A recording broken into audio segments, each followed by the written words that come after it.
ప్రయాణించిన తర్వాత డివిజన్ 2లోకి వెళ్తుందండి. మేజర్ ఆయకట్టు కలిగినటువంటి 50 కిలోమీటర్ల దగ్గర నుంచి కూడా రిమైనింగ్ ఆయకట్టు అంతా కవర్ అవుతుంది.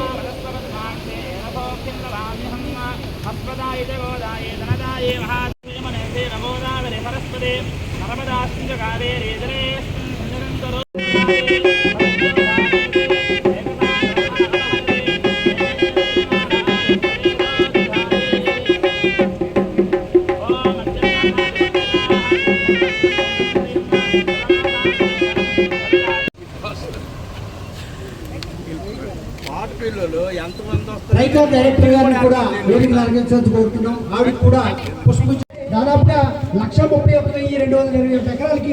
ఎందుకంటే is the life line of our Parvathipuram Manyam. Parvathipuram కాకుండా మన శ్రీకాకుళం అండ్ విజయనగరం కూడా. So total almost 17 mandals come under this Thotapalli reservoir. So 2003లో ఇది ఫౌండేషన్ స్టోన్ పెట్టడం జరిగింది by the present CM sir. He only inaugurated this project and తర్వాత కంటిన్యూస్లీగా ఇందులో ప్రోగ్రెస్ చేయడం జరిగింది. కొన్ని సంవత్సరాలుగా లేదు అంటే రెండో పంటకి నీరు విడుదల చేయకుండా, పనులు చేయకుండా అలాగే వదిలిపెట్టిన పరిస్థితి కూడా మన రైతులందరూ కూడా గమనించారు. అలాగే ప్రతి ఒక్కరు కూడా ఎన్ని ఇబ్బందులు పడ్డారో మీకు అందరికీ తెలుసు. ఎందుకంటే మద్దతు ధర లేక రైతులకి నీరు వదలక ఎన్ని ఇబ్బందులు పడ్డామో మీరందరూ గమనించారు. అదే విధంగా పార్వతీపురం మన్యం జిల్లాలో ఉన్నటువంటి రైతులు ఎంత మంచివాళ్ళు అనేది ఒక్క తోటపల్లి ప్రాజెక్ట్ చూస్తేనే అర్థమవుతుంది. ఎందుకంటే మనం త్యాగం చేసాం. ఇక్కడ ఉన్నటువంటి రైతులు, ముఖ్యంగా కురుపాము నియోజకవర్గంలో ఉన్న రైతుల త్యాగమే ఈరోజు 85,000 ఎకరాలకు నీళ్ళు ఇస్తున్నాము అంటే వాళ్ళ త్యాగ ఫలం నిజంగా కురుపాము నియోజకవర్గం రైతులకి, ముఖ్యంగా ఈ గ్రామ రైతులందరికీ నా హృదయపూర్వక నమస్కారాలు తెలియజేస్తున్నాను.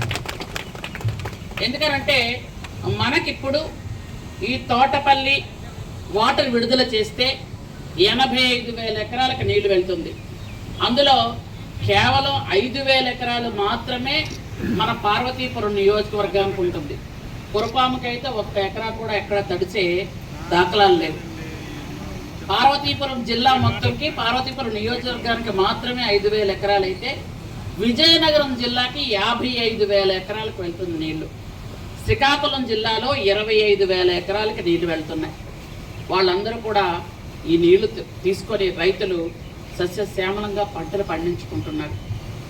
అయితే మన రైతుల్లో ఆ బాధ ఉంటుంది. అందుకని ప్రతిసారి ఇక్కడ వాటర్ విడుదల చేయడానికి రావడానికి ఎవరిలో ఉత్సాహం ఉండదు. ఎందుకు నీళ్ళు వదులుతాంలే, మాకు చొక్కైనా వస్తాయా అనే ఆలోచనలో ఉంటారు. కానీ ప్రతి వాళ్ళు అలాగే అనుకుంటే ప్రాజెక్టులు గడవడం కానీ, ప్రాజెక్టులు మనం కట్టడం కానీ చెయ్యలేదు.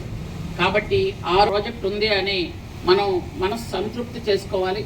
ముఖ్యంగా ఈ ప్రాజెక్టుకి 67 లక్షలు శాంక్షన్ అయ్యింది ఈ సిల్ట్ అండ్ జంగిల్ క్లియరెన్స్ చేయడానికి ఓఎండ్ఎంలో శాంక్షన్ అవ్వడం, ఆ పనులు కూడా జరుగుతున్నాయని ఎస్సీ గారు చెప్పారు.